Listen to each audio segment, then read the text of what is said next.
Hi అండి. సేమియా పాయసానికి కావాల్సినవి: ఒక కప్పు సేమియా, ఎండు ద్రాక్ష, జీడిపప్పు, బాదం పప్పు, నెయ్యి, వేలకలు. మీకు ఇష్టమైన డ్రై ఫ్రూట్స్ అన్నీ యాడ్ చేసుకోవచ్చు. నేనైతే జీడిపప్పు, బాదం పప్పు తీసుకున్నానండి. పావు కప్పు షుగరు. మీ టేస్ట్ని బట్టి పెంచుకోవచ్చు, తగ్గించుకోవచ్చు. నాకైతే ఒక కప్పు సేమియా కాబట్టి పావు కప్పు షుగర్ అయితే సరిపోతుంది. ఇంకా మీరు టేస్ట్ని బట్టి పెంచుకోవచ్చు, తగ్గించుకోవచ్చు. అలాగే కాచినటువంటి పాలు, పచ్చి పాలు తీసుకున్నా ఇబ్బంది లేదు.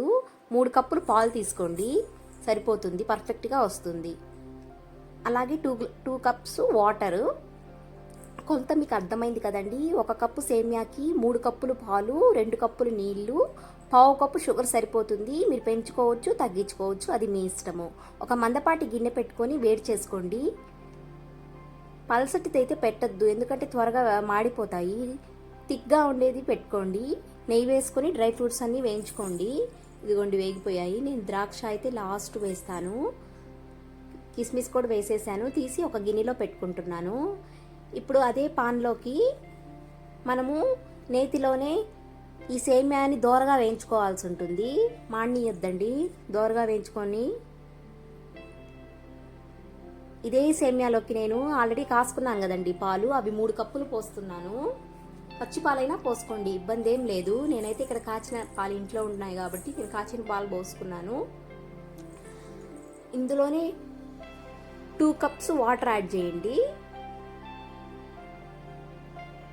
ఇప్పుడు బాగా మరగనీయాలి, హై ఫ్లేమ్లోనే పెట్టండి. సేమియా మెత్తబడ్డాక నేనైతే షుగర్ యాడ్ చేస్తున్నాను. మన సేమియా పాలు 2 కాగాయండి. ఇప్పుడు వేలకలు వేస్తున్నాను. మీరు పొడిగా చేసుకొని కూడా వేసుకోవచ్చు, నేనైతే దంచి వేశాను.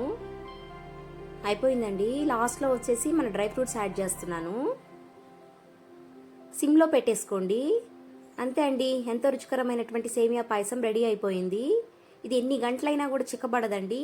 ఒక హాఫ్ అన్ అవర్ తర్వాత తింటే చాలా రుచిగా ఉంటుంది. మీరు ట్రై చేయండి.